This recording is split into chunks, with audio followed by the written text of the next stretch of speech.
First one was triceps brachii. Patient could be standing or seated.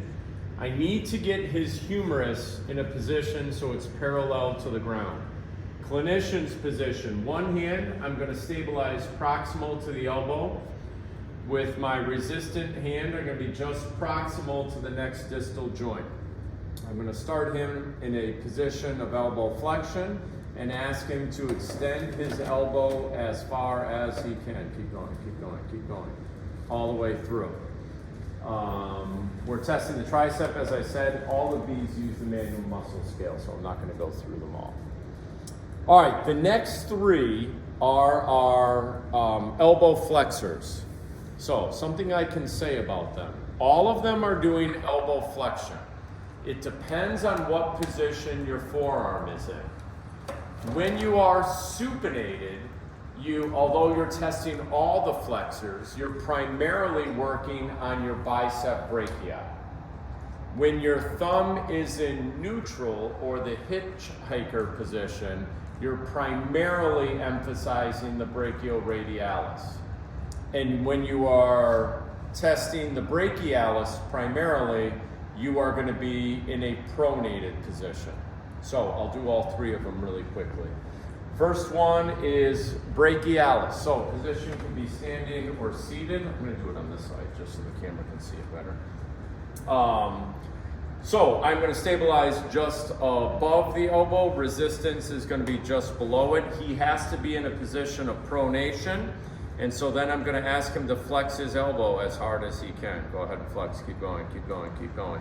All the way up like that. That is for your brachialis. If we are doing his brachioradialis, his thumb is going to be in an upright position. So I'm stabilizing above the elbow. Resistance is just proximal to the next distal joint. Go ahead as far as you can go, all the way up. That's brachioradialis. If we're doing bicep brachii, he's going to be supinated. My hand position is going to be the same, and he's going to flex as hard as he can all the way through. So those are those three. Pronator teres is next, followed by pronator quadratus. I'm going to have you sit for this, Jaden. So sit on the stool for me. We test these together. You can't test them individually. Scoot back a little bit. Reach your elbow. Yeah, just like that. What I want you to do, because this is going to be my fulcrum, you're going to hold that, grip it with a fist, just like that. So, this is going to be pronation, this is supination. So if I'm testing his pronation, what I'm going to have him do is begin in a position of supination. This is occurring in the forearm, so I'm stabilizing above the joint here on the table. My resistance is going to be on the fulcrum point that I put over here, and I'm going to ask him in a second to go ahead and pronate as hard as he can. I'm going to resist him, so go ahead, pronate, keep going, keep going, keep going, keep going, all the way through. Now, keep this position for a second, because the next one on the list is the supinator. So he's in the same position. I am once again stabilizing at the elbow, so there's no movement that's here. He starts in pronation, and I want him to supinate as hard as he can. Keep going, keep going, keep going, keep going, keep going, keep going, all the way through. If you do not have something in his hand, you could still do it, but I don't have as much resistance when I'm doing it. I'll take that from you. All right, next one is extensor carpi radialis longus. So his position, I like him on the table with his elbow flexed about 90 degrees here. Extensor carpi radialis longus means it extends and it radially deviates. Both are primary actions. So I need to start him in a position of flexion and ulnar deviation. So I am stabilizing above the wrist joint. My resistance is going to be along the metacarpals, that's right here, and I'm going to resist his extension and radial deviation as far as he can. Go ahead, keep doing, keep going, keep going, keep going, all the way up. So that's that one. Next one is extensor carpi radialis brevis. That only does extension. So stabilizing, same position. My hand is going to be on the metacarpals, but this time he's just going to go through extension as hard as you can. That's that one. Next one is extensor carpi ulnaris. So this muscle both extends and ulnar deviates, both primary actions. So I have to test them simultaneously. So I'm going to start him in flexion and radial deviation. I'm stabilizing in the forearm just below the elbow. My hands again are over the metacarpals and he extends and ulnar deviates as hard as he can. Keep going, keep going, keep going, all the way through. His hand position can either be in a fist or open fingers, it doesn't matter. All right, extensor digitorum is the next one. I'm gonna have you scoot that just a little bit more, right there. Okay, your common extensor tendon, the primary action of this is to extend the MCPs. So I'm going to stabilize above the MCP joint. My resistance is going to be just proximal to the next distal joint, which is going to be at his PIP joint. Start him in flexion, and he's going to go ahead and extend those MCP joints. All right, so that's what it says on the sheet, but then it talks about a boutonniere's deformity and a mallet finger, because the commonest tendon weaves into the lumbricals, the dorsal interossi. So you have your extensor digitorum tendon that inserts on the middle phalange. That extends the PIP joint. So if I were to evaluate the strength of that, I'm going to stabilize his proximal phalange. My resistance hand is just proximal to the DIP, so I'm going to start him in flexion and have him extend his PIP as far as he can, all the way up.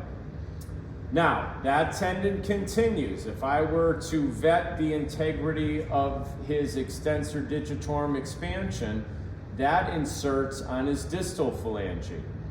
So it extends the DIP joint, which means my stabilizing hand is on the middle phalange. My resistance is just proximal to the next distal joint. There's no more joint, so I'm just going to be here. I'm going to start him in flexion. How much is that flex? Not very much. All right, I'm starting him in flexion of his DIP and have him extend as far as hard as he can. Bring it up. All the way up. That is testing his extensor digitorum expansion tendon. All right, palmaris longus is next. It's on the list, but it has no primary action. It only assists. So therefore, you cannot test it for resistive range of motion. Then we have flexor carpi radialis. So I'm going to flip him over now so he's in a supinated position. His elbow is still flexed approximately 90 degrees. This muscle is responsible, make a fist for me, this one's going to be easier with the fist. It's responsible for flexion and radial deviation. Flip a little bit more like that. So I'm going to start him in extension and ulnar deviation. Stabilize at about the elbow. Resistance on the palmar side, go ahead and flex and radial deviate as hard as you can. All the way up. That's how I would test that. Next one is his extensor indicus. So I'm going to have you with your forearm and your palm flat like that. Elbow still going to be at 90 degrees. This muscle is responsible for extending his index finger at the MCP joint. So that means I'm going to stabilize just proximal to that joint. My resistance is going to be just proximal to the next distal joint, so that's going to be over the proximal phalange. And then lift that index finger off the table as hard as you can. That's that one. Flexor digitorum superficialis. So we're going to flip you over like this. that tendon comes down and it inserts on the middle phalange. So it flexes the PIP joint. So if I'm testing it on this finger, goes to all four, I'm gonna stabilize his proximal phalange just like that. My resistance is just proximal to the next distal joint, so it's gonna be on the middle phalange, and I'm gonna ask him to flex his PIP as hard as he can. Go ahead and do it. All the way up. So that is the superficialis. The profundus is the longer of the two tendons, which inserts on the distal phalange. It's responsible for flexing the DIP. So then I stabilize just proximal to the joint. Resistance is just proximal to the next distal joint. Now I'm going to ask him to flex his DIP as hard as he can. Very good. That's the profundus. All right, flexor pollicis longus. We're going to flip you over this way. That is the tendon that comes down and inserts on your distal phalange of your thumb. So it's responsible for flexing your IP joint. Turn your hand like that, you're fine. So I'm going to stabilize just proximal to that joint. My resistance is just proximal to the next distal joint, which is the tip of the finger. And I'm asking him to flex his IP as hard as you can. All the way up. So that is flexor pollicis longus. All right, extensor pollicis longus. We're going to flip you over this way. This is the ulnar border of your anatomical snuff box. It's responsible for extending your thumb. So I'm going to go ahead and my stabilizing hand is going to be just proximal to the MCP joint. My resistance hand is going to be just proximal to the IP joint. And I'm going to have you kind of bring your thumb like extend back this way. And I'm going to resist you. So you're lifting it up off the table like that. Go ahead, lift it up. Just like that. That's how I'm resisting. And then your last one, extensor pollicis brevis combined with your abductor pollicis longus, that is tunnel 1.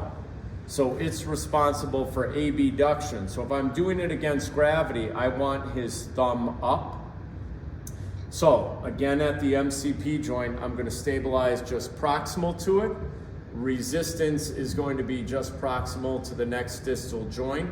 He's going to start in a position of adduction, and he's going to move into abduction, and I'm going to resist you. Bring it up. It's not a very strong muscle, but there you go. So that is that one. So that is all of your muscles.